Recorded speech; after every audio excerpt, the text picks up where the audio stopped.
Hi to everyone. This is Emanuele from Italy, but you know me better as Evil Dead Italia. And as usual, we are going to have a very cool guest this evening or this afternoon for you in US. That is Hal Delrich from the very first movie of Evil Dead. But before presenting him, I'm going to present my co-host Liam, a real horror Hello. show. Hello, Liam. How are you? I'm very well, thank you, Emmanuel. Cheers for having me on the on Evil Dead Atelier again. It's a pleasure to be here as always, and yeah, thank you.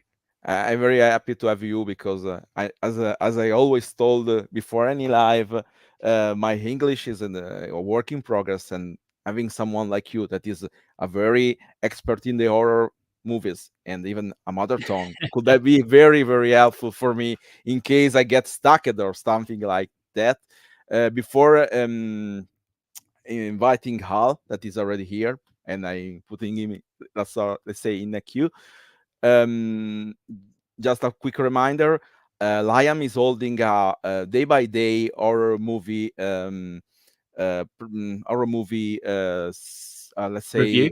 review. Yes, for the story for this month because there is Halloween and he's presenting movies from the history of horror. So follow his channel because it's very interesting and his analyses Oh, are very and cool.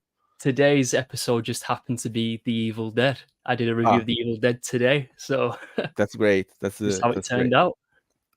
So, without any further ado, I'm going to present Hal Delrich. Hello, Hal.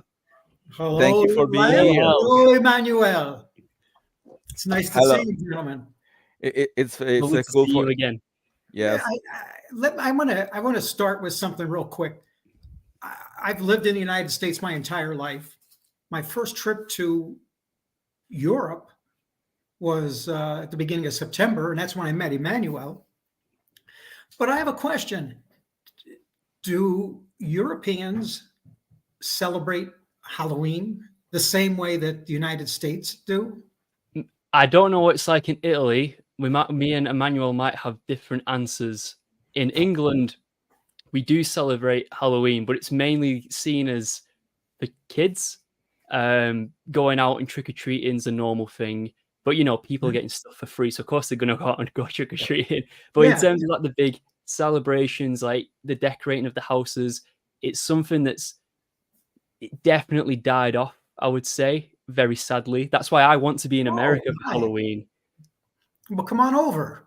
Yeah, next year I'm hoping to be there for Halloween. That's my goal anyway. But I don't know what it's like for I think Emmanuel. in the United States they started taking it to another level because now there's people compete with their decorations out in their See, that's yards or great. whatever. It's some of the decorations are outstanding. I got to say, they're really impressive. But Yeah, anyway, that was my they're question. amazing. Gentlemen, Well, you're well. not.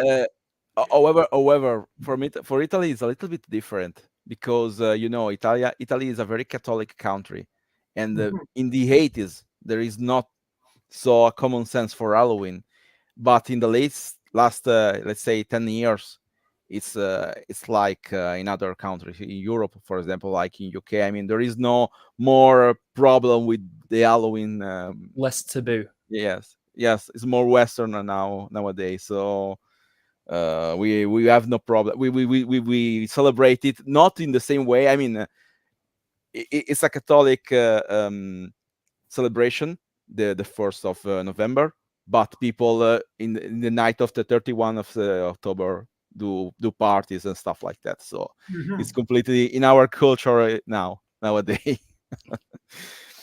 So my first question, then I have to say, a couple of weeks ago we had the ladies of Evil Dead, and what we would like to have with them is something like we would like to ask you something different from the usual stuff because I suppose you told us before starting the live you have something like 20 years of convention, and I suppose in 20 years people ask you all the same question. Okay, so I Probably suppose so. I suppose that sometimes you could get bored or tired by some question. I don't know if it is happen or not. Emmanuel, I will tell you that I enjoy those conventions. I have fun at those conventions. I enjoy every single question and every single conversation I have with anybody that approaches me and comes to the table and wants my autograph, or if they just want to chat. I have a great time doing it. So that's great. fire away. Don't be shy. Okay. So the first question, however, it's particular, it's peculiar, even if I suppose it's something that someone already asked you. Do you know this book, Evil Dead Companion? It's I have about a the copy story. of it. Yes, I have a copy of it. it's about the story of the franchise. And the first thing that say about you is that you was a professional diver. Diver. Diver, Yes, correct. a professional A diver. diva. Yes. Diva. Sorry, my Maybe English. that too. I A may be diver. accused of being a diva, but I didn't know it was professional. That's great.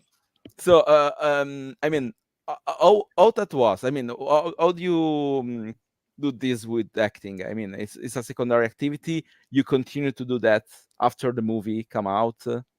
You still do that in your spare time. No.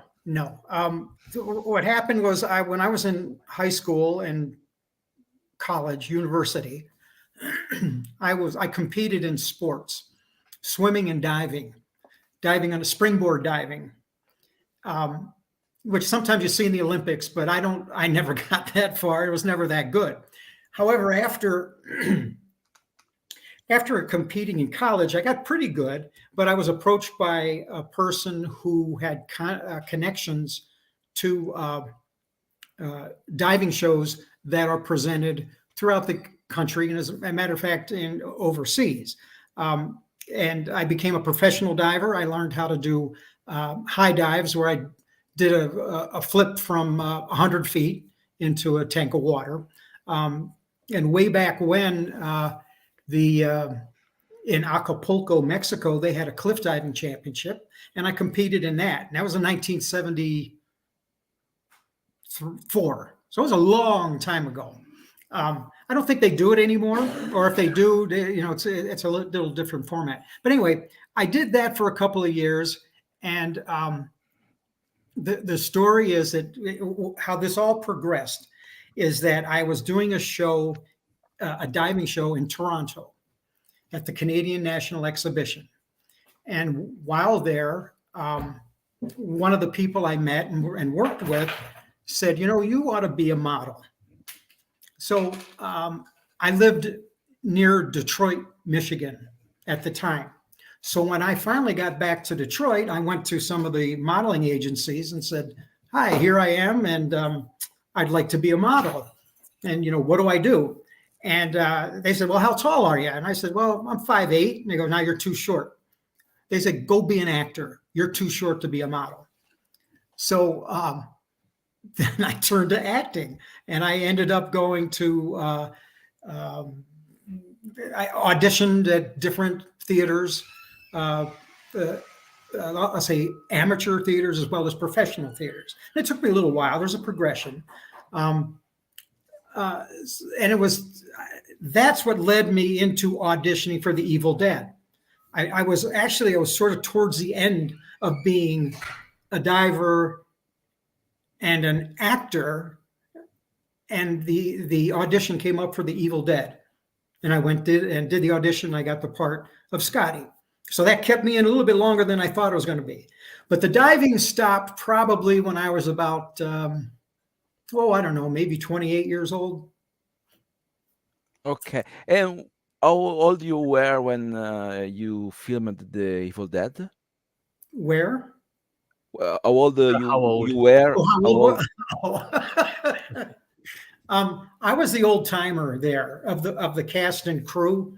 I think when we started, I was 28. Now, I've never told anybody that. So here you go. You guys have it. Oh, got an exclusive perk. In fact, my birthday's at the end of October, 2 days before Halloween. And we started filming in the middle of November. So I just turned 28 when we began filming. Well, Okay. First of all, happy birthday for next week, Hal. Thank you. Thank you. And you didn't look like the old timer of the group. I gotta say, and you still don't now. Oh, well, well, thank you. Thanks for saying that. I don't know how true that is, but It's I'll very take it. true. Thank you. One thing I did want to, my first question was very similar to Emmanuel's. Well, in terms of you getting the part, I did read online it could be false, but I read that your friend may have actually got the part for Scotty first, or someone that you knew, Oh yeah. yeah, so that is true. Oh yeah. So Yeah. can we Yeah. hear So that story? well, here, as I said a little bit ago, I was sort of at the end of my acting career where because I had tried for a few years to, go to auditions and do plays and theater. And in Detroit, they call them industrial films, training films, um, some commercials. But anyway, I was running and running and running 7 a.m. to 11 p.m. and I wasn't getting anywhere. So I figured, well, I got to give up one of the things that I'm doing, or two of them, as a matter. Well, one. So it turned out it was acting. I thought I wasn't making progress in acting, so I was getting out of it. But one of my roommates at the time, his name is Del Howison. He runs a store in Burbank, California, called Dark Delicacies, and it's a tremendous store. But anyway, Del, my roommate, was I think he was public relations director for the Attic Theater in downtown Detroit. The Attic Theater doesn't exist anymore, but it was going well when he was there. Anyway, the people from Renaissance Pictures, Evil Dead, contacted Dell and said, "Hey, we need actors to audition for this movie we're going to do." And as I said, he was my roommate. He came home and he says, "Hey, they're auditioning for a movie. Do you want to go do it?" And I said, "No, thank you. I'm getting out of the business. I'm going to focus on my other things." And it could have been 2 weeks later, 3 weeks later, a month later. I don't know. But he came home and goes, "They're having one more night of auditions on Sunday night. Do you want to go?" And I said, "No, I'm out of it." And he said, "Well, Greg got a part in the movie." And Greg was a mutual friend of ours. Greg Tatum is his name. And I had worked with Greg both as an actor, both of us being actor in productions, and him as a director. I was one of his actors. So I had worked with him and enjoyed him, and we're good friends. And I said, "Oh, Greg's in it. Oh, okay, I'll go audition." So Sunday night in the basement of Sam Raimi's parents' house was where the audition was. I sat down on a folding chair and read the script and pretended I was driving a car. And then I think I had a scream once, like I was dying. And I think ultimately Sam said that the reason I got the part is because he liked the way I died. But anyway, I got the part of Scotty. So I didn't know at the time, but my friend Greg had already been cast as Scotty, and I bumped him out. That's true. No. That's the true story. In the book, if you or heard it, wherever you heard it, that's true. But it must have been one of those things that were just meant to be, I guess. With you leaving it so late to the auditioning, and then it just, that's the way history went. But obviously, did you say you're still friends to this day? Oh, sure. So there were no hard feelings over that then? No, well, he hasn't expressed any to me. Yeah. No, but we've had several encounters since, and in fact, he moved to California for a little while, and I didn't see him for some time, and then he moved back to Michigan again. And we've interacted, and we still send Christmas cards to each other. Oh, that's great. And by the way, he's in a town called Prescott, Michigan, which is about that big. It's a tiny little town, but he's been there for years and years. And I haven't seen him in probably 4 or 5 years, maybe 6 years. But like I said, we exchange Christmas cards. Oh, that's lovely. That's great. I don't know if you have a question ready, Emmanuel, or. Well, talking about still about the origin of the Hal character, the character that Hal played. Have you any idea about the name Scotty? If the name was let's say, dedicated to Scott Spiegel, that was a friend of Sam Raimi, or there is other reason for that name? I mean, You mean I, the I character? remember. I remember. Yes, Oh, I remember absolutely. that the name was dedicated to him in some way, but I'm not sure because I read it there sometimes. But I don't know if you know that. If you know this better. Oh, well, I do know that absolutely Scotty was based on Scott Spiegel. Um, Scott Spiegel was in the trailer or the short that they made called Within the Woods, that the Renaissance Pictures used to market and fundraise to make The Evil Dead. So Scott Spiegel is in that production. So and he was the little smart aleck guy in that movie, in that short, just as I am in the big one. I've got to say though, how are you saying like the smart Alec character in the Evil Dead and stuff, and that's true.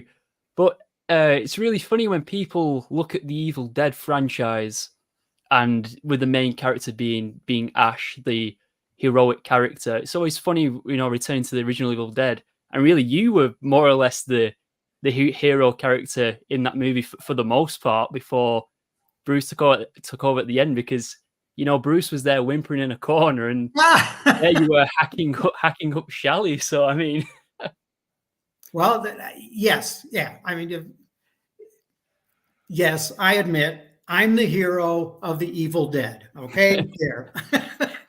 there we go. But Ashley, Bruce Campbell is the hero of the trilogy. He's the man, and Sam and Rob and Bruce all combined to make the Evil Dead franchise what it is. I don't begrudge him being, still being alive when I melted down at the end of the first one. Yeah, but for me, I think you've got some of the most memorable lines in the first Evil Dead film.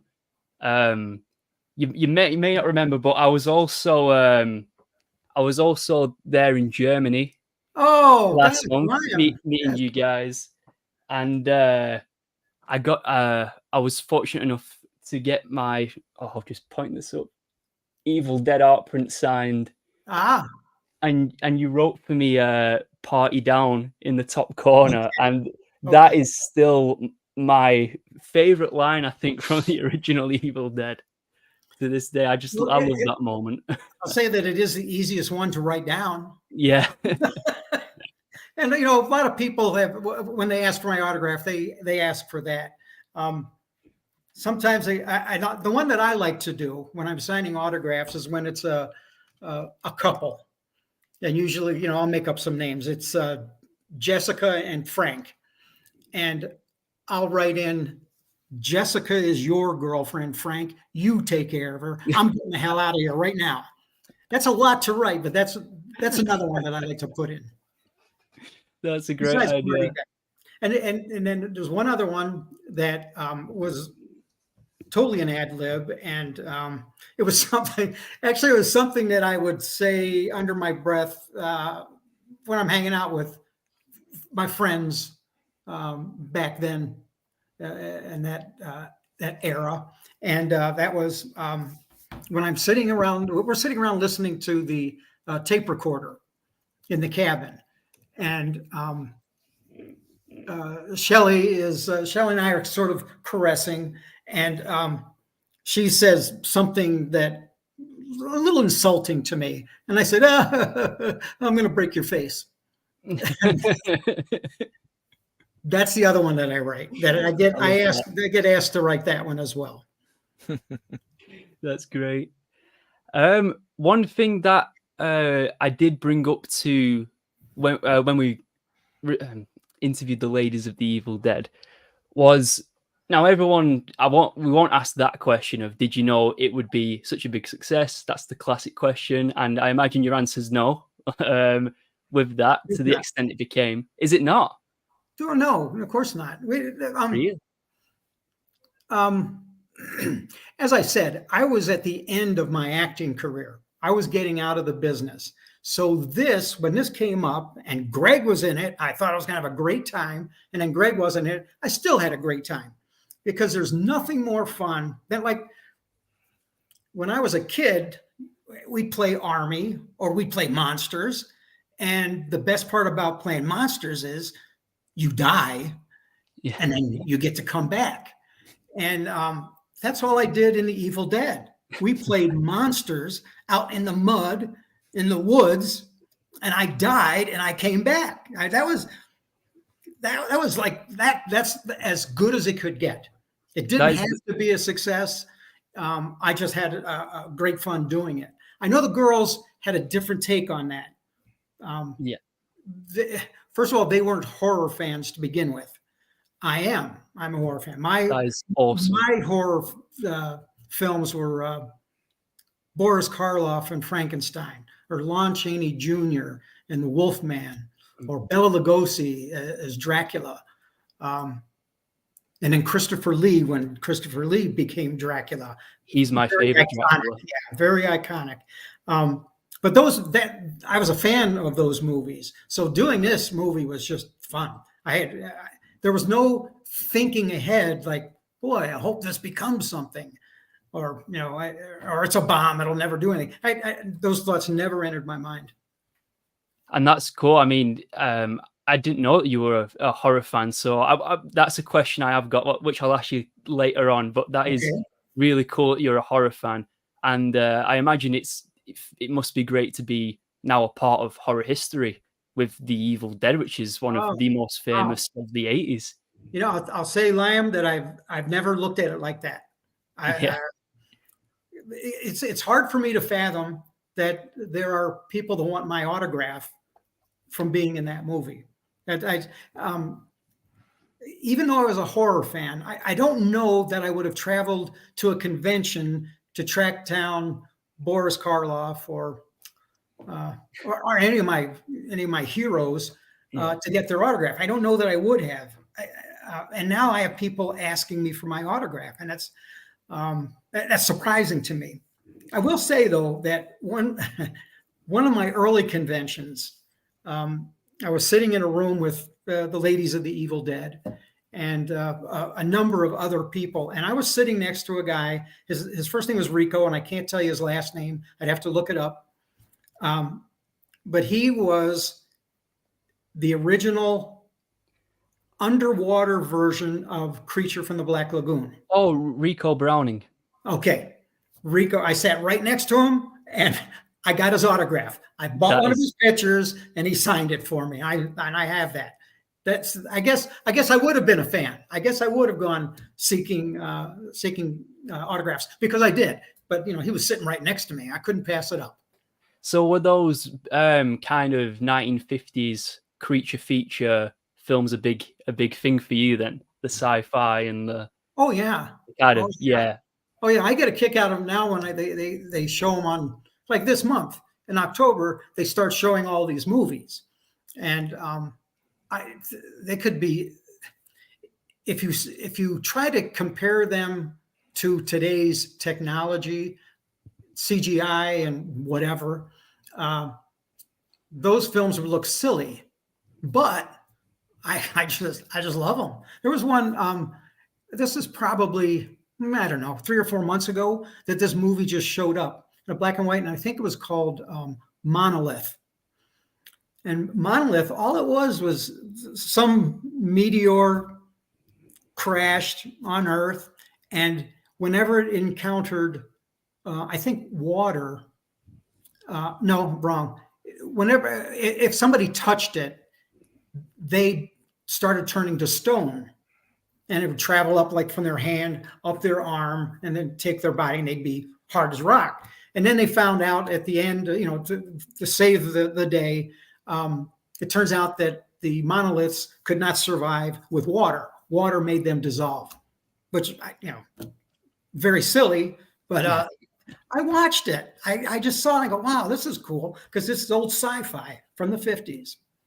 But a lot of those films do have a sort of like a magic about them when it comes to their. In fact, we can relate. I relate that personally to The Evil Dead, because I see it as like when that was made and on its low budget and with the low budget special effects and stuff, it's just got a certain quality about it that, like, when we interviewed the ladies of the Evil Dead, I used the word magical, which they found funny because they said they've never heard someone call the Evil Dead a magical film, like it's a Walt Disney production or something. But I think it's magical, and I think it's reasons like that that makes it what it is, really. Yeah, when I look back at you look at the special effects, claymation. They the stop made clay motion. models, moved them, took a picture, moved them, took a picture. Thousands and thousands. Incredible what they did, and again, pre-computer CGI. It's incredible what they accomplished. Yeah, 100%. You've got a message there, Hal, from a guy called Evan who said, "Thank you for making the character Scotty so iconic." Oh, Yeah, I fully agree. I fully agree with Evan. Thank you, Evan. That I'm flattered and humbled by that. I do take a lot of pride in being able to sort of convey still the feel of Scotty. Actually, I can't help it because I feel like I was typecast for Scotty. I think Scott Spiegel and I, maybe not the people that we are, but the attitude that we had are very similar. And I get that sometimes at the conventions too. Is, oh, you sound just like Scotty. Oh, and and then I tell them, I swear at them or make fun of them or insult them or something. Yeah, that's Scotty. Yeah. So you are Scotty. Well, yeah, I am. Yeah. Before going ahead, I have there is the first live in which I have more questions that I can handle. So sadly, for everyone following, I have to make some selection. Okay. The first one was by Rian Evans. She asked if don't you think that Scotty in turn had a hand in how Ash turned out? I mean, wow, boy, that's pretty deep. No,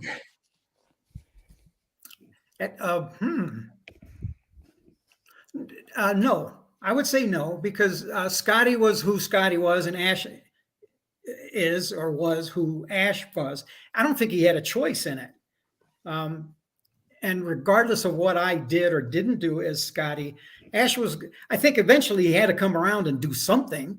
Although I think it took until Evil Dead 2 for him to take on the character and magnify it and make him the powerful hero that he is. Thank you. So the second one is by Rufus. I mean, I suppose you know this, but I'm more interested about your reaction when it happened. I mean, the Necronomicon was molded on your face. So I didn't know that. I didn't know that either. I mean, you know what? There is a part of your face in the Necronomicon. I mean, it's not just your face, but there is a part of. Okay, I didn't know that. I'd have to talk to Tom Sullivan because he's the one who made that, and I don't recall that. He may have told me that 20 years ago, but I don't recall that. Okay. It's pretty funny. I'm gonna have to look at it and see which part is me. Okay. Yeah, it's practically a mess that the Necronomicon face. Oh, yeah, so no, I know. It's pretty common. Is it the nose or the mouth, or is it? I don't know. Maybe it's the very first one. Ear, I think maybe. Ear on the back. Then there is another one by Jordan. Well, your character Scotty was included in the last in the last video game. Oh yeah. Were you involved in the process? In the most recent video game, yes, I was involved. It was okay. by a company called Diversion 3, I think. Yes, the two ladies, Betsy Baker and Teresa Tilley, and I did the voiceover work for those three characters. Okay. So the Scotty that's in that game is me. Yeah, that's great. And I mean, it's a tricky question, this one, because the game is not being canceled.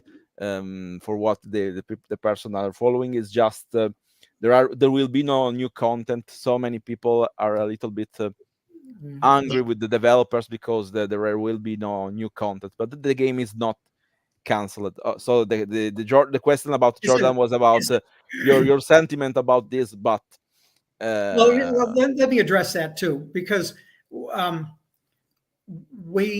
we the ladies and I conferred many hours about the contract language that the producers gave us to participate in the production. The the one part of the contract that gets me, that I'm, let's say, angered about, is that they promised me that I would get 10 copies of the game, so that I could play, or I could pass on to my friends or family that they could play. I never saw one. I've never had the opportunity to play. Wow. And people tell me that it's so much fun to play. And then just in the last 1 or 2 months, I understand that the company that produced it, I don't know if they went out of business or just, I know that they're not supporting. There's no technical support anymore. Yeah, substantially the game is still there. You can play it. There will be no new content. Yeah, but we don't know how long it will stay online. Yeah, I'm kind of disappointed by that.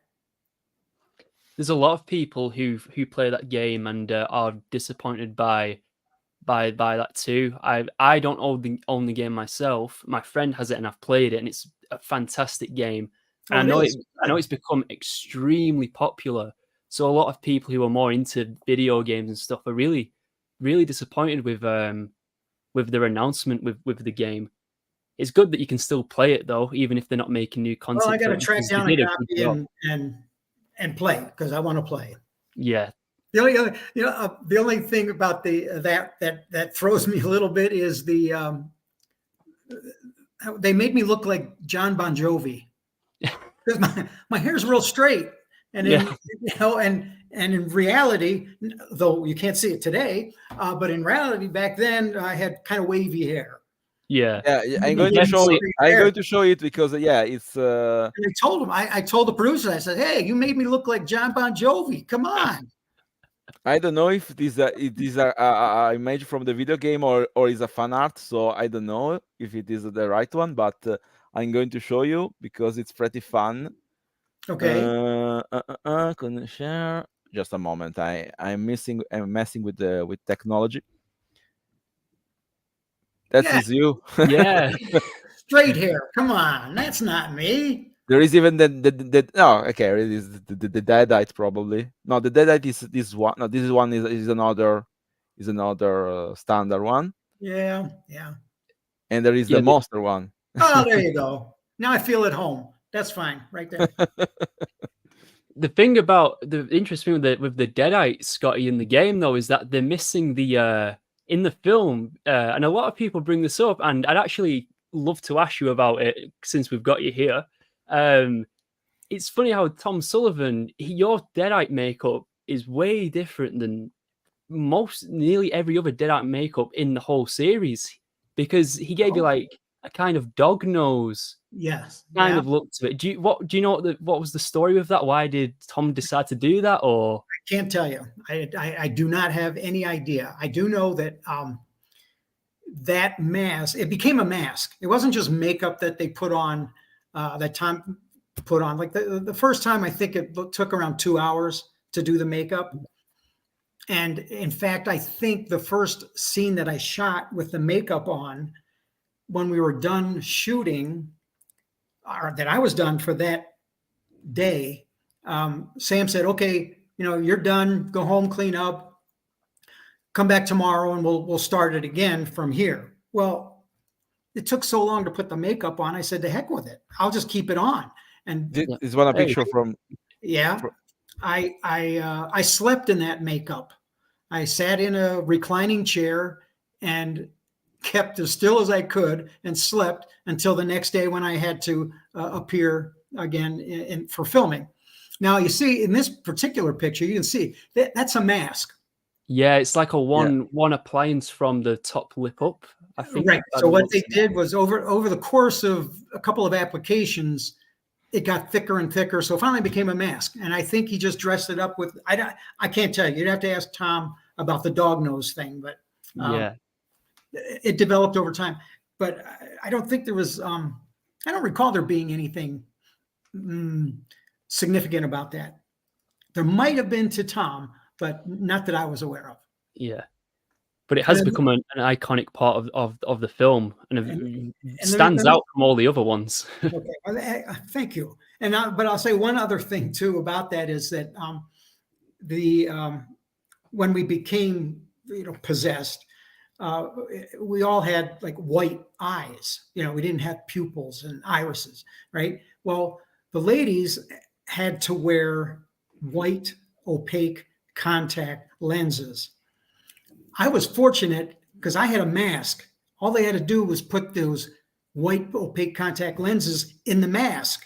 And then I put the mask on. So I never had to wear contacts. So that is clever. Because those it was fortunate for me. And I feel pity for the girls because they actually did suffer that, putting those contacts in their eyes. Yeah. It's a nightmare, that one. So sorry. Apparently it's as thick as glass. I've read online about the contacts. They were pretty thick. I don't know how the girls did it, but I know I wasn't able to do it, and I fortunately didn't have to. When me and Emmanuel interviewed the ladies a couple of weeks ago, I did ask them, "Have you both ever got your revenge on Sam Raimi?" and Betsy said, "We could never get enough revenge on Sam Raimi for what he put us through." But it sounds like you had a great time. Oh, I did. The hardest part for me was the most uncomfortable part, I'll say, is the meltdown scene at the end where I'm chewing on Ashley's leg and Cheryl is hitting Ash in the back with a poker. We're crawling on the floor. Well, that scene was shot and it was about 10 or 15 degrees out. And we were wallowing on the floor in Caro syrup, thick Caro sugar syrup that looked like blood. And we each time Sam would say, cut, then I would have to peel myself up off the floor because my shirt was sticking to me and the shirt was also sticking to the floor. So I had to peel myself up very carefully, reset, and then do the shot again. That was the hardest part for me, or the most uncomfortable, I'll say. But overall, it was fun. I had a great time. Talking about the mask, there is connected here a guy called Peyton Petrone that did a mask bust with that Scotty's look, and I'm going to show you because it's really cool. Just a moment. I'm arriving. That is it. Oh, well, okay. And let's say if we have a place to send it, we would love to send one copy to you, obviously. Oh my! Wow. In case, let me know, and I'll put you in contact. Okay. It's a really cool piece of work. Yeah. I've seen even picture of this mask on a full let's say head with hair, and it's pretty effective. It's pretty effective. Maybe I'm going to find that before the live ends because it's very, very, very, very cool work. One thing about we could probably find a way to make that exchange. Yeah. I'm going to put you in contact. Okay. Another thing about that scene is that that's actually one of my favorite shots in the film. Is when you do the sit up. I think it's one of the best, one of the finest little moments from that film, and the sound effect and everything is just that is one of the best parts. Ma'am, that is my favorite part of the movie. Yeah, because like I said, playing monsters, there's nothing like dying and then coming back. and I got to sit up and be a ghoul. I love that's my favorite part of the movie. Absolutely. And it's one of those moments that still gets a big reaction out of an audience, especially if they've never seen the film before. It still gets a big reaction from the audience. There's a lot of moments like that that's still so effective, like decades later. Like, yeah, Sam Raimi and Bruce and Rob, they put together quite a product.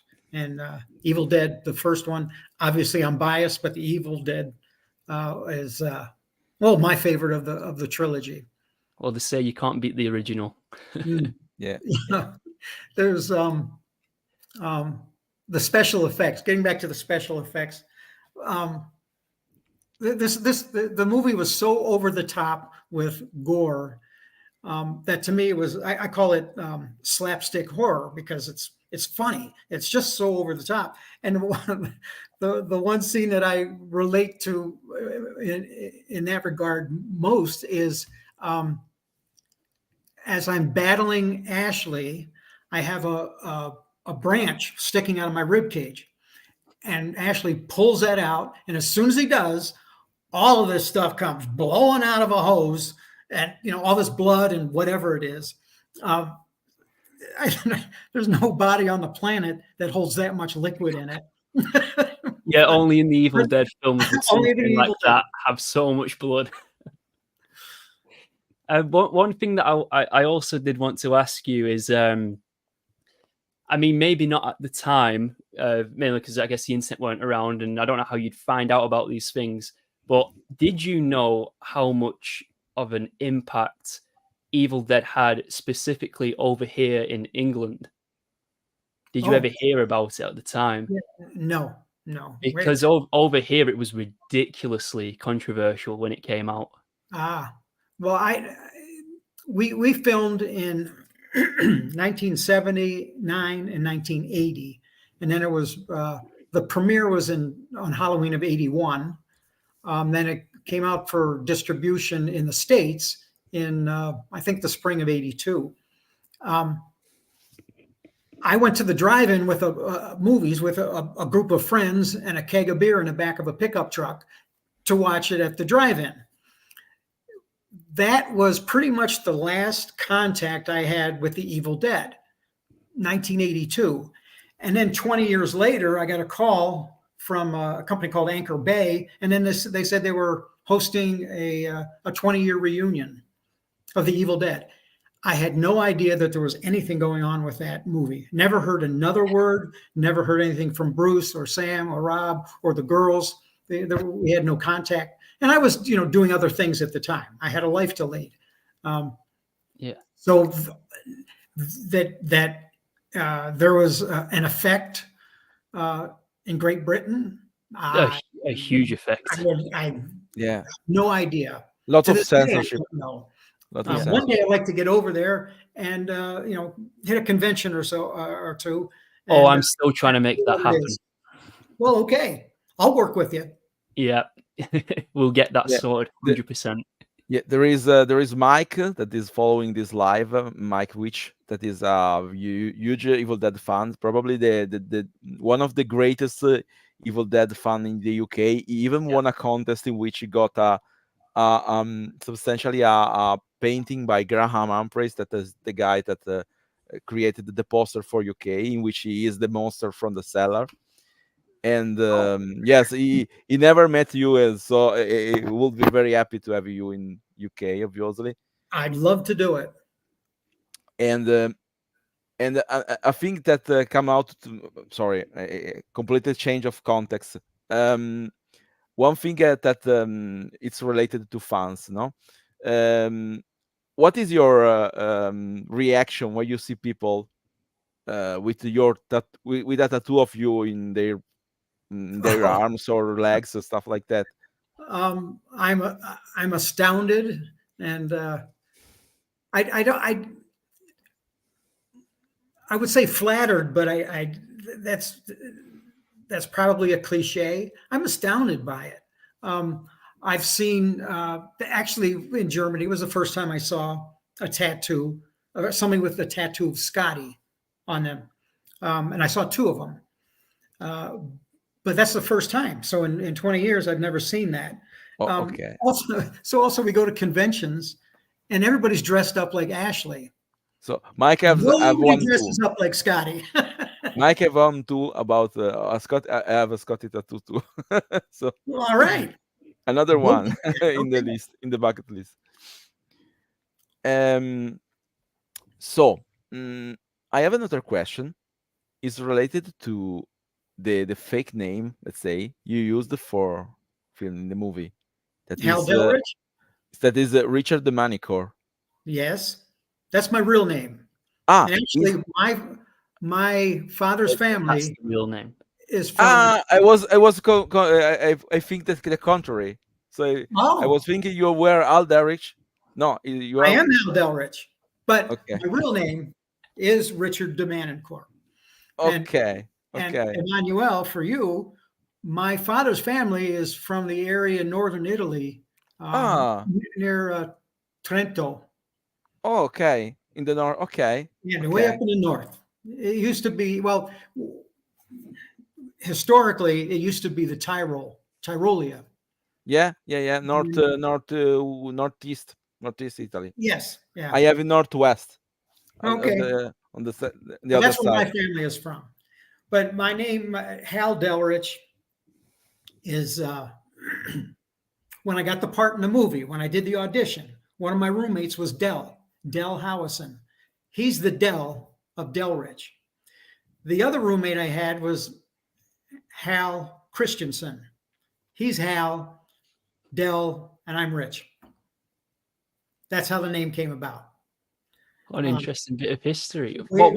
Way back when, I was in the profession for, I don't know, 4 years maybe, and I joined the Screen Actors Guild, but I wasn't doing anything. I was pulling myself out of the business, and I wasn't performing. I wasn't going to auditions. I wasn't doing commercials. I wasn't doing anything.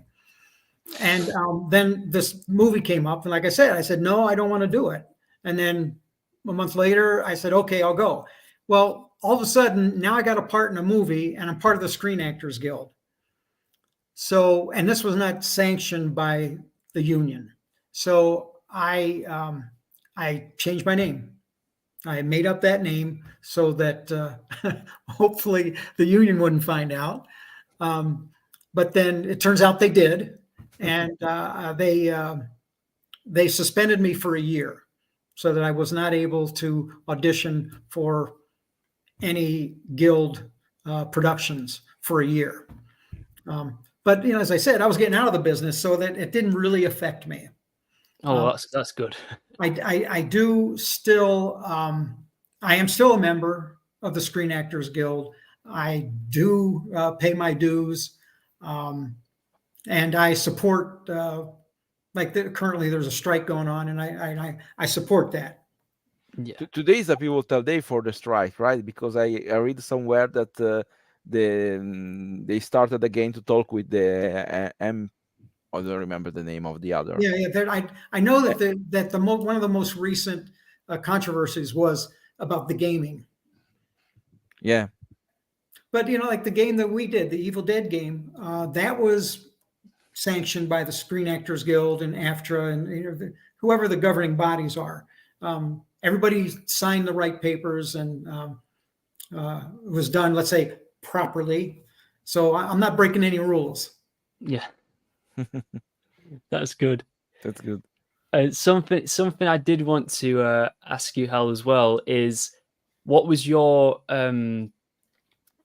personal experience like at the Redford Theatre at the premiere of The Evil Dead? Oh, how was your? Because we've heard experiences from others, such as Teresa and Betsy, and well, we know how that went down and stuff. But how was your experience with at the premiere?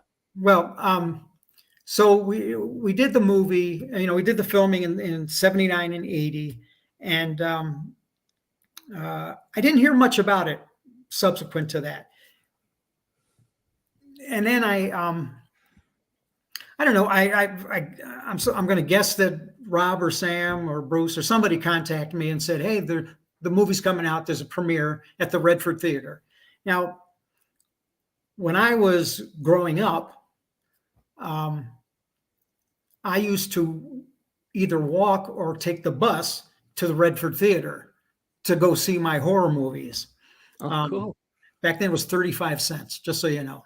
And it was a little candy store right next door that we always went in there first, and then we went into the theater. But anyway, so here we are, 20 years later. I'm not a kid anymore. Now I'm in a movie. And I took some friends with me and invited them along. And I sat in the crowd. I wasn't like one of the guests. I didn't show up in a tuxedo or in a limo. I went with my friends and, parked down the street and had to walk up and go in. And I sat in the crowd with everybody else. And I had a smile on my face the whole time. It's indescribable. It's such a, I don't know. It's just such an experience. It's such a, I don't know how to describe it. I just had such a good time, and I had a smile on my face the whole time the movie was going on. Now, a friend of mine was sitting there with his wife, and she was so scared that she dug her nails into his thigh, into his leg. And I think she may have drawn blood, which would have been appropriate. Like in the movie. Like in a movie. So that was fun. I had a great time with it. Would you say that was the overall feeling of a lot of the crowd or the audience that went to see it that night? Was it fear? Because I hear like stories of it. It was mixed. People found it funny. People found it scary. Kind of like how people do today, really. But yeah, well, I to be honest, I wasn't paying attention to anybody else or anything that was going on because I saw this movie and I was in it and I was just smiling. I will say that my I don't know, maybe a year later or I don't know, a few months later, my uncle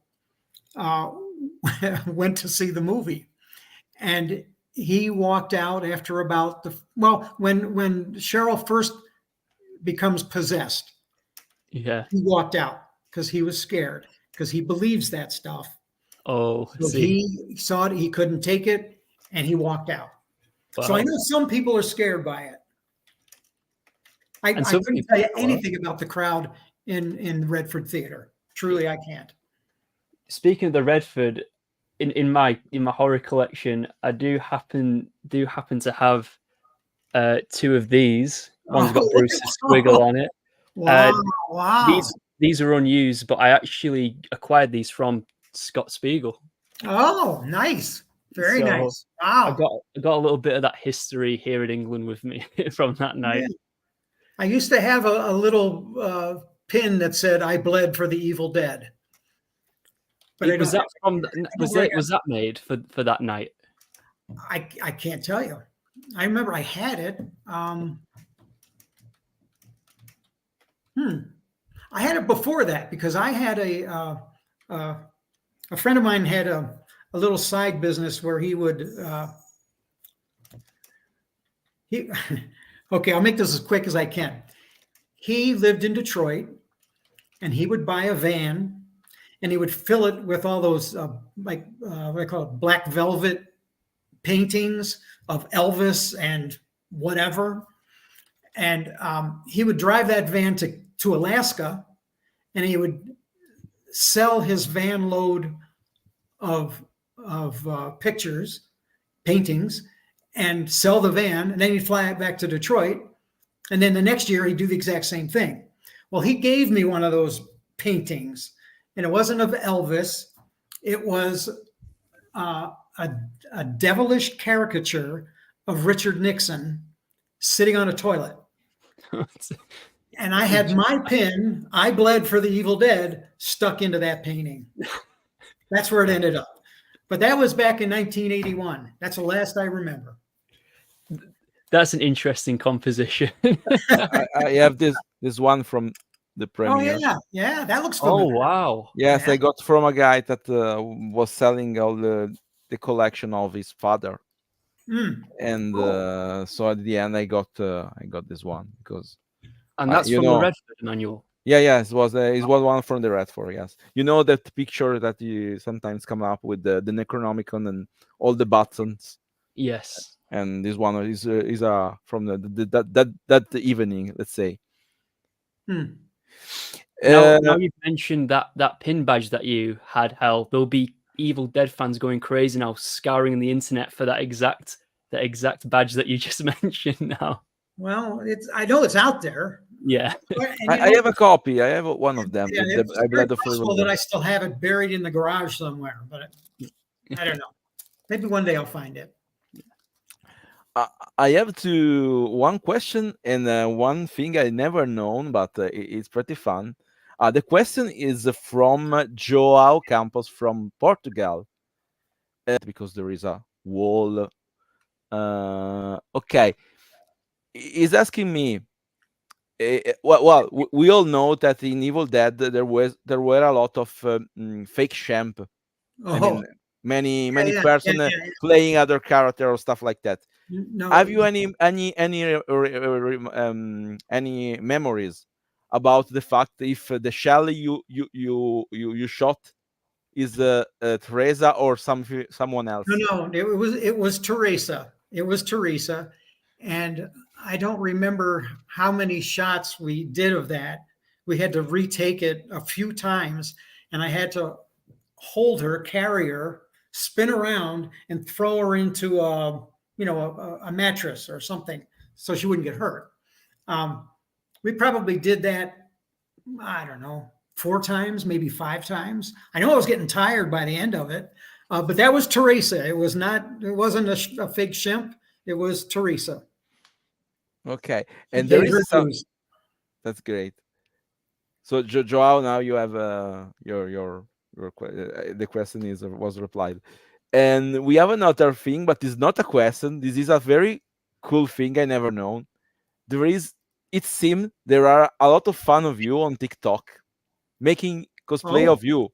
So I never seen those because I'm not a TikTok user. I mean, I swipe sometimes, but well, Jordan, if you send us some example, some links, I will be happy to show here in live because I'm pretty curious about the Scotty cosplays. I suppose these are cosplays from the video game, I suppose, because after the video games comes out, a lot of people, even people that doesn't know the Evil Dead, play the game, and they get let's say connected with the characters shown in the game. Okay. So it's happened that someone make fan arts, some other one make cosplays. So Jordan, if you are still watching the live, let us know if there is some example to show, because I am very curious now.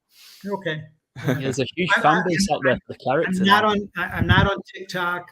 I go on Facebook about once every 3 months, whether I want to or not.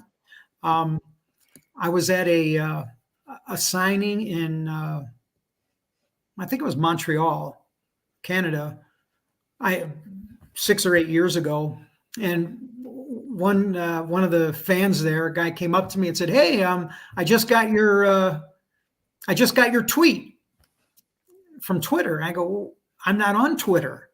Well, it turned out that somebody was impersonating Hal Delrich on Twitter and started an account, and they were posting pictures of, like, when we go to conventions, we'd also go to dinner together. So all the cast would be together and some of the production people, and they were posting pictures of me with all these people and saying, "Yeah, here's me with Teresa and Betsy and Ellen and Sam," and I go, "What?" I go, "That's not me. I don't do that." So I had to start an account and kind of like chase the people and say, "Hey, stop doing that because you are not me." To this day, I don't. That might still be going on. I don't know. It's crazy. It's really crazy, isn't it? It makes you think how much spare time do some people have in this world. it's on a new level. It is totally. Something else that I'd like to ask you, but it's a bit more of a broad question. But I guess it kind of ties into things we've been talking about with the production of The Evil Dead, which famously or infamously was a bit of a nightmare. And there was a lot of, I'm trying to find the right word for it. In English slang, I think the word would be scuff. Because there was moments like where Bruce would be using a real shotgun, shooting real bullets on set, and all these little stuff that definitely wouldn't happen on a film set today. And True, it was a nightmare for a lot of the cast and crew. Do you have any stories of anything that was a bit crazy with the production of The Evil Dead that you experienced yourself, or was it a rather smooth sailing for you personally? Well, the simple answer is no.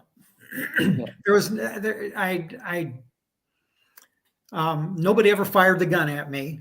The worst that happened was Shelley jumped out of somewhere and attacked me and scratched my face. But even that little scene was shot just with me in a farmhouse in Marshall, Michigan, somewhere else. I'll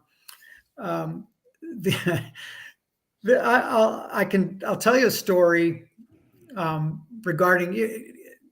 Okay, so when I'm fighting with Shelley, and I take the knife out of the sheath behind my back, and I cut her hand off or her wrist off, right? Okay, that knife is a buck knife, and I wore that in a sheath on my belt and my back for the whole shooting.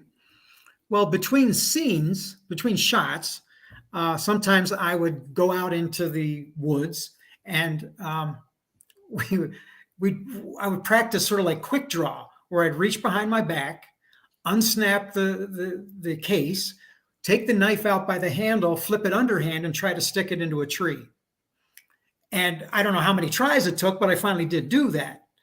But I also, in one of those attempts, because it was so cold out, the knife hit the tree, let's say, the wrong way, and it broke the blade off. So we had to contact the buck company and say, "Hey, our knife broke." And they said, "Well, you're not supposed to be doing whatever you did with it to make it break, because they don't break." And of course, we never told them how it broke. But then also with that knife, there was a guy in the production crew. His name was I think his real name was Steve Frankel, but we knew him as Dart, like he's throwing darts. Yeah. Okay, well, Dart and I, we're kind of like buddies. We'd hang out together and between shots or whatever when we were on set, and we started playing, and what we called it was mumbly peg, which was you take the knife, you stand facing each other, you take the knife and you stick it in the ground outside of your opponent's feet. And then that person has to spread their feet to where that knife was stuck. And then they take the knife and throw it and try to do the same. So the whole point was to get the other guy to spread his legs so far that he fell over. Well, my legs were kind of wide apart, and Dart threw the knife and it went into my boot and cut my big toe. So that's the worst of it. That was the worst of it. I bled. I really bled for The Evil Dead. So the pin is a real story. It was real blood. But no, I don't. Nothing about the gun, because I did point the gun at Bruce when we found all the tape recorder and whatever we found in the book. I did point the gun at him, but there was no shell in it. It was empty. I did, close the gun because it was hinged, and I closed it and pointed it at him, but there was nothing in it. But you're probably right that that probably would never have been allowed. Things that would never have been allowed to have been shot. The thing about The Evil Dead, though, is that it is one of those films that just has such an incredible legacy. And it's like how you said, you didn't hear much about it after 20 years. And now the series has a video game that you're in, and it has this huge cult following that seems to only grow bigger and bigger and bigger. It gets passed down. There's children now who know the Evil Dead, Yes. and it seems like it's just something it'll just never go away. Wow. I wouldn't have thought that. I know it is incredible because people come up to me and say, yeah, this is my son. He's 11. I showed him the movie when he was 7. I go, oh, okay. Child service. And people are saying that. They say, I'm a fan because my dad showed me, or my mom took me to the movie to see it or something. Incredible. But I think it's a like, to me, it was, first of all, it was fun to do. It was fun to see it, and I have a good time whenever I watch it. To me, it's fun. I'm sure there are scary moments in it, but most of it is slapstick horror, and it's funny, and I just enjoy it. Yeah, and that only amped up with the rest of the series as well when it comes to its slapstick. Oh yeah, comedy. Yeah. I mean, look at Army of Darkness. How he would have thought it would have got to that point from the original film. Yeah, but then if you look at, there was I think it was in 13. There was another Evil Dead movie where they went into a cabin in the woods again. And that was, I think, a little scarier. I think they were going for that. But it also had the slapstick horror in it, especially when, I think at the end, and I don't remember the character's name, but it was a girl who was the hero, was underneath a pickup truck, and one of the ghouls, one of the deadites, was out there, and she had a chainsaw, and she cut off his legs. That was, I laughed at that. That's slapstick horror. There really is nothing like it's funny how all these years later, someone like a new director, isn't Sam Raimi, as we've seen with the past 2 entries to the series, comes along and makes an Evil Dead film, yet it's so clear what the DNA of the Evil Dead is that you can watch those films and know this is the Evil Dead. This is what it's about. Yes, they kept it in there. And that one, anyway, I haven't seen the Evil Dead Rising yet. I haven't seen the latest version. So I guess for me, the jury is still out, and I don't know. Oh, it is really good, and again, really faithful. Good. I found it really faithful to the roots of the Evil Dead as well. Good. I have a question about this because in some previous live stream, I interviewed the director of Evil Dead Rise, some guys from the crew, the production designer, the photography director. And everything that come up to me is that on the set there were a huge number of person. I mean, 20, 30 person, more than 40 person at the same time. Okay, how many people there were when you shoot the first movie? I mean, it is just a short number of people. You were a lot of people. I mean, we had I don't think there were 20, but we had the Sam, the director. We had the photographer. I forgot, or the film crew. I don't remember who the photographer was. Tim Philo, maybe. Oh yeah, Tim Philo. We had John Mason, who's the sound guy. And then we had all the fake shemps. We had the guys that were friends of Sam and Rob and Bruce that were there, that they had all collaborated on each other's short films prior to this, and they were all there doing something. Goody. I think his name's Josh Good. No, that's Josh Becker. There's Josh Becker. There was also a guy named Goody, who was sort of like the cook for the crew. So I don't know. These people were there. Don Campbell, Bruce's older brother, was there. Yeah. My roommate. He was my roommate. Oh, really? Yeah. Don was a character. Don slept with a loaded gun under his pillow, a pistol. Oh, yeah. What was he expecting out in Tennessee? I don't know. He's in the hills in Tennessee. I guess he was afraid of the natives. I don't know. Donnie still owned the real, the very shotgun used in that set. I think he owns the cabin keys as well. Even the shotgun, But I Oh, think he modified it in some way. He I did some changes. don't know. The, I've the, the sto- gun was never in my possession, except for one shot when I held it up to Bruce and startled him by pointing a gun at him in the cellar. But I didn't have to. I had no cause to use the gun again. My weapon of choice was the axe. yeah, Yeah, and that yeah, was yeah. probably the goriest scene in that film. Well, well, yeah. Oh, I, there's quite looking back, because there were parts all over the floor. yeah. Speaking of Tim Philo, I saw a behind the scenes photo. I don't know if this is also true or not, but all the scenes where they filmed the Delta driving, I saw a photo of him led on top of the roof of a van, Yeah. filming all the scenes, and I believe that van belonged to you. Yes, that's my van. That's right, Hal. That's my van. So there were several shots. They used it when the Little Mary truck is going down the dirt road and we're heading for each other and the car is out of control. They were lying. Tim was inside the truck. Someone was holding the doors open of the van, and Tim was lying down in the back of the van shooting that. When we first arrived at the cabin and we're going down the long drive, they were lying on top of the van and filming and following the Delta as it was going down into the to the cabin. And I have to point out that they dented my roof when No. when they shot that. I hope you charged Sam Raimi for that.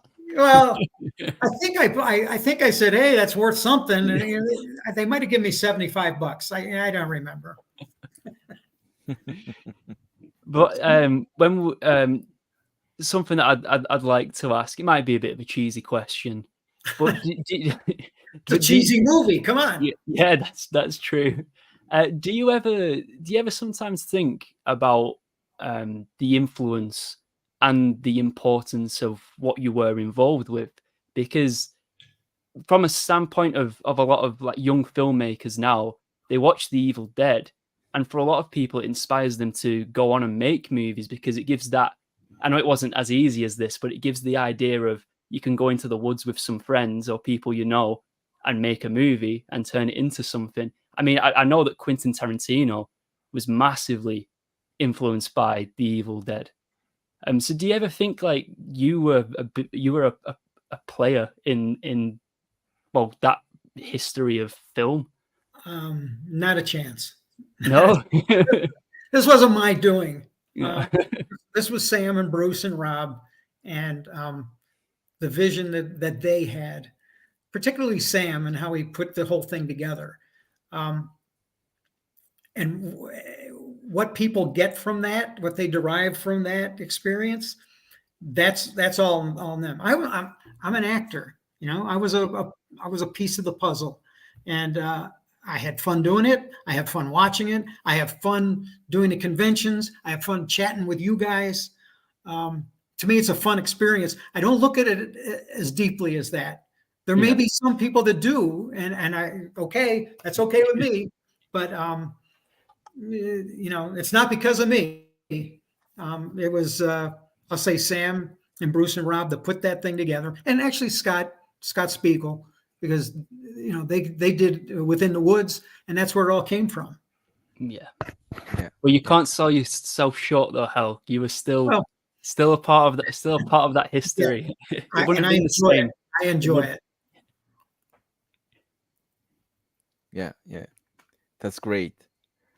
I think we are running out of time, I suppose, because we are here from more than an hour and almost. Well, that's fine with me. I have a few more minutes if there's anything else out there, if anybody has a question or a comment. Absolutely. Well, there are a lot of comments about people loving you substantially. For example, we have this one.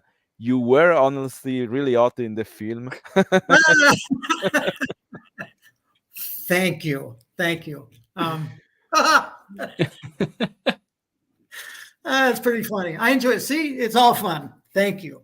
Well, we know now you were a model. You know, it adds up. It all adds up.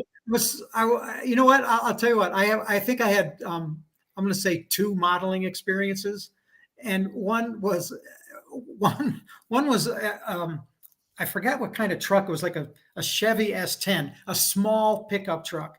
And if you put a big man next to a little pickup truck, it makes the truck look small. So I was a small man, and they put me next to that truck, and the truck looked big. So that was that. I had that, and I had the Chevrolet Camaro brochure. I'm in one of the automaker's brochures. They take a shot over my shoulder as I'm driving a Camaro, and you can see the reflective sunglasses I'm wearing in the mirror, and that's the shot of me. So that's my modeling career right there. 2 things. Apparently 3 things with the Evil Dead. People. Well, I was an actor then. I wasn't a model. Then, talking about, you said that you just seen 2 of your tattoos. I just got another picture from another one. Oh, so I can show it to you. Okay. And because to be honest with you, my wife wants me to get a tattoo of yourself. Oh, there you go. Wow, that's a good one. This is one Mike, the guy from UK, from Wales, to be Wales, precise. okay. Yeah, to be precise. Wow, that's nice the iconic work. shot. Nice work. Yeah, absolutely. And very detailed. A question is, would you return in the Evil Dead universe? I mean, if someone asks you to join to a new movie or stuff like that. Of course I would.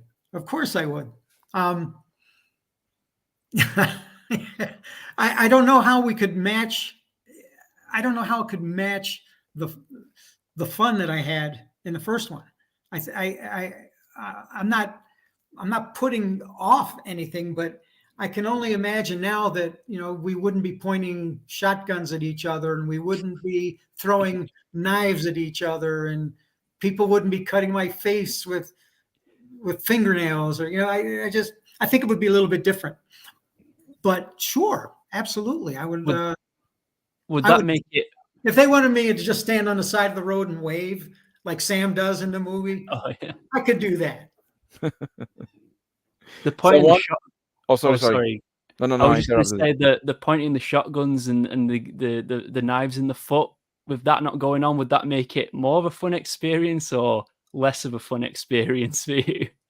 Or is that just part of it? I don't know. I think I just have to go with the flow. As here's the thing. A couple of years after The Evil Dead, Sam and Rob or Bruce, one of them, somebody called me up and said, "Hey, we want to make it up to you," because we didn't make a lot of money doing The Evil Dead. So they gave me a part in a movie. It's called Crime Wave, and it was a Screen Actors Guild production.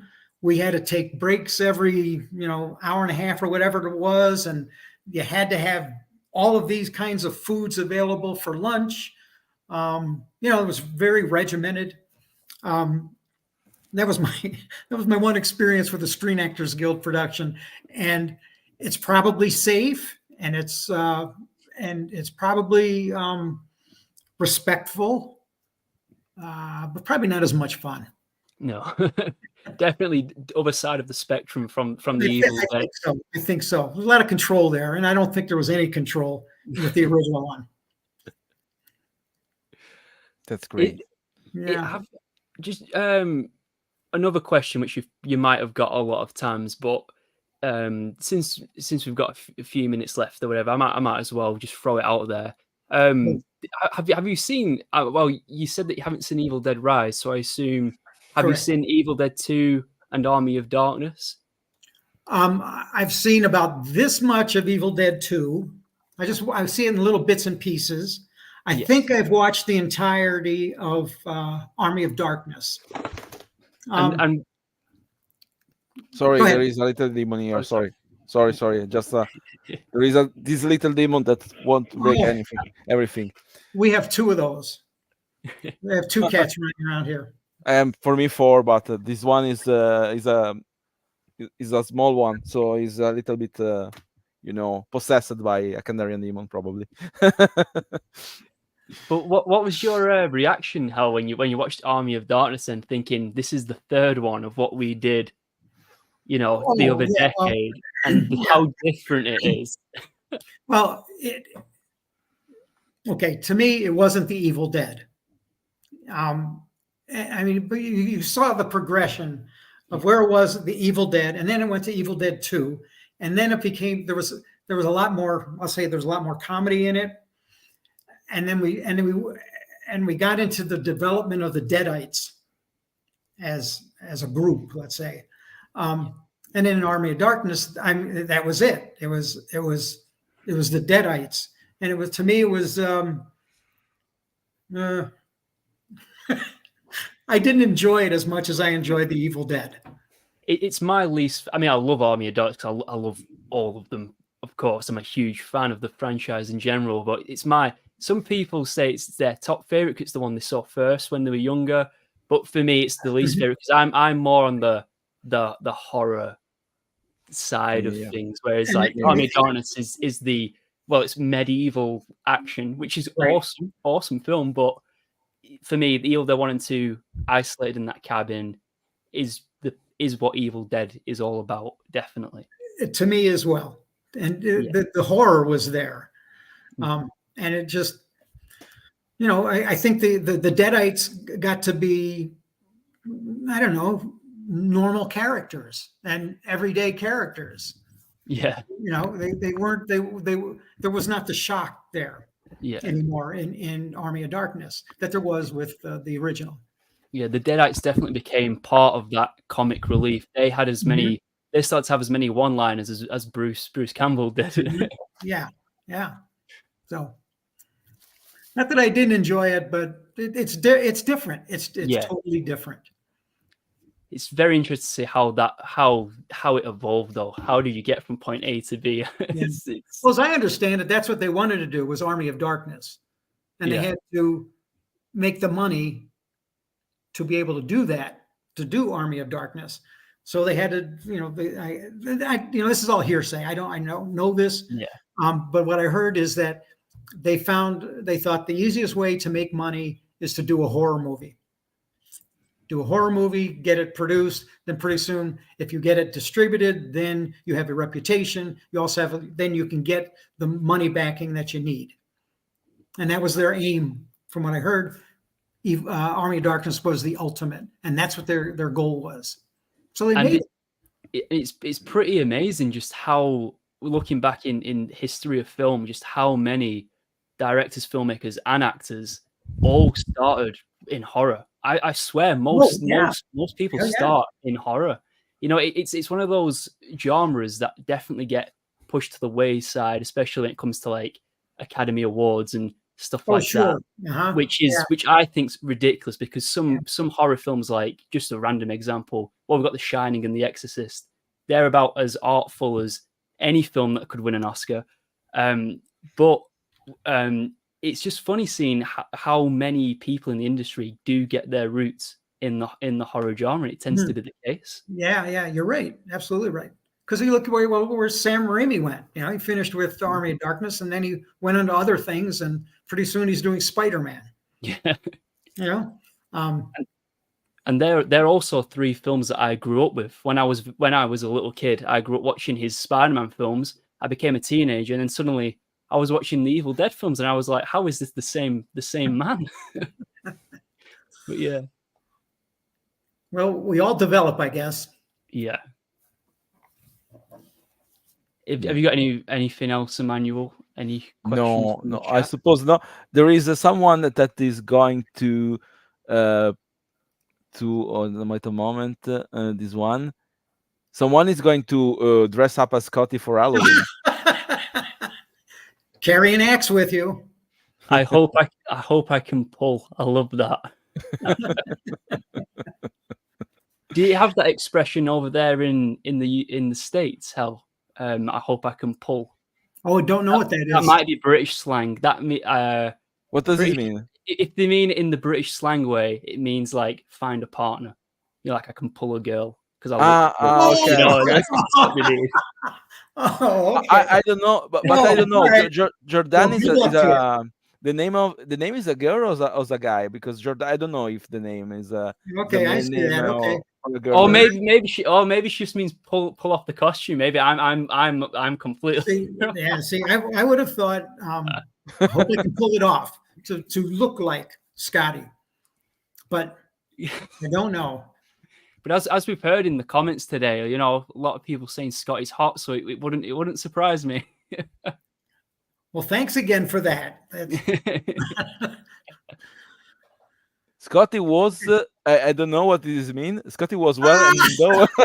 Oh, that one I will not explain, Emmanuel. Okay, well, Okay. I understand that. There is even a continue. He seemed to be in the chalice scene. Oh, Well, you know what I did have? I did have a big axe. I hope that answers your question. I was not expecting how the chat was going to go today, but it was not in. I was not It was expecting not it to go in expect. that It wasn't. direction, Okay. but it's Yeah, fantastic yeah. that it did. Well, it's like I said, I've not heard a question yet that offended me. They can keep trying, but they haven't done it yet. So, and thanks for opening the door to them, Liam, Emmanuel. I hope that we've This was- given you something new with Oh, with this is this absolutely interview it's tonight. There, a wonderful experience. I enjoyed every minute of it. I have a quick question. Should if you have my email address, correct? Yeah. I do. So if somebody wanted to get like somebody wanted to send that mask or a copy, Yeah. so you can give them my email address. I'm going to do a Sure. different thing for that one. He just send me a mail while we are talking. I'm Mhm. sending you his mail and the Oh, picture of the mask, okay. so you can Okay. get in touch by yourself. Very good. Okay. All right. Gentlemen, this has been a great honor. It's been a lot of fun. And I It's enjoyed been an honor for your us. company. For us, more for us. Yeah. I mean, I mean, we've been Evil Dead fans for X amount of years, and to have an opportunity like this is amazing. So I thank Emmanuel again for yeah. I having me as was a born. co-host. It's a pleasure. Yeah, I was born in And 1981, so I am Oh. substantially the same age of the movie. Yes, you are. I mean, and I let's say grown up with this, so in a certain way. Well, you've turned out well.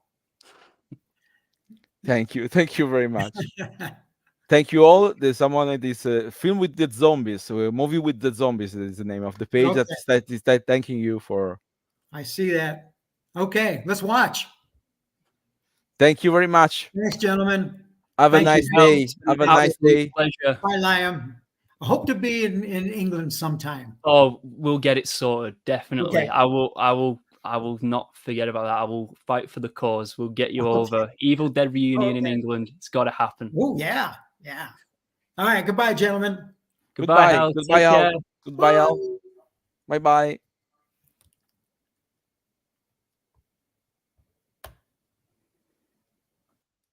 Okay, so we are still there in live. I'm not shutting down, because before leaving, I would like just to announce the next couple of lives. The first one probably is going to be the next week on the 1st of November. I don't remember. I never remember what is the time zone, but probably will be at the same hour of this one. and we are going to have Live Under Studios. Just a moment, I'm going to share the screen. We are going to have Live Under Studio, the maker of the Evil Dead 2 board game. They are reissuing the game that was produced by Jasco, but they are reissuing the game in a deluxe edition. So I'm going to have them as guests in order to talk about the new version of the game. Are they And re-releasing the board game? they are releasing the board game again in a deluxe edition, and wow. probably they will even release a upgrade pack for the guys already own it, with the changes. I don't know what kind of changes. I'm going to have someone from them, probably the graphics designer. So I will be happy to share with you as soon as I know something about this. And the other one, probably on the 8th of November, I'm going to have the guys that make the Hail to the Deadites documentary as guests, to talk about their documentary. So the both live are still not set up. I'm going to set up them, and let's finger crossed that the SAG-AFTRA strike is going to finish soon, because hopefully I will have some surprise for you all if the strike finish soon. Okay, so thank you, everyone was following the live, and see you the next time. Thank you, Lion, for being here. No, Stay here. thank you again for having me. Don't disconnect. I will. Just to salute you, and thank you, everyone, and have a good night. Goodbye. Good night, everyone. Goodbye. Goodbye.